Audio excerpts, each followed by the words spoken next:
বাগেরহাটের যুবদল নেতার বাড়িতে অগ্নিসংযোগের ঘটনা ঘটেছে।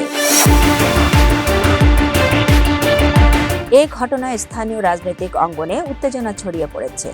গত রাতে জেলায় একটি এলাকায় এই আগুনের ঘটনা ঘটে বলে জানিয়েছে পুলিশ ও স্থানীয় সূত্র। অভিযোগ উঠেছে দলের অভ্যন্তরীণ প্রতিপক্ষের লোকজন পরিকল্পিতভাবে এই হামলা চালিয়েছে।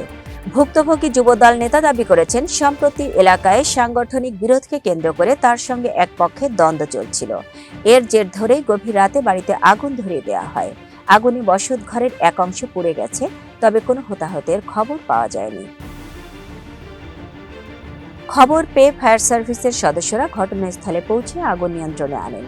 পুলিশ ঘটনাস্থলে পরিদর্শন করেছে এবং অভিযোগের বিষয়টি খতিয়ে দেখছে। এখনো কাউকে আটক করা হয়নি বলে জানিয়েছেন আইন শৃঙ্খলা বাহিনী। স্থানীয় রাজনৈতিক নেতারা ঘটনাটি নিন্দা জানিয়ে দোষীদের দ্রুত শনাক্ত ও আইনের আওতায় আনার দাবি জানিয়েছেন। একই সঙ্গে এলাকায় যাতে নতুন করে কোনো সহিংসতা না ছড়ায় সে বিষয়ে সতর্ক অবস্থান রয়েছে প্রশাসন। এদিকে ঘটনার পর থেকে এলাকায় টানটান উত্তেজনা বিরাজ করছে। পরিস্থিতি নিয়ন্ত্রণে রাখতে অতিরিক্ত পুলিশ মোতায়েন করা হয়েছে। ঘটনার প্রকৃত কারণ ও জড়িতদের শনাক্ত তদন্ত চলছে বলে জানিয়েছেন সংশ্লিষ্ট কর্তৃপক্ষ।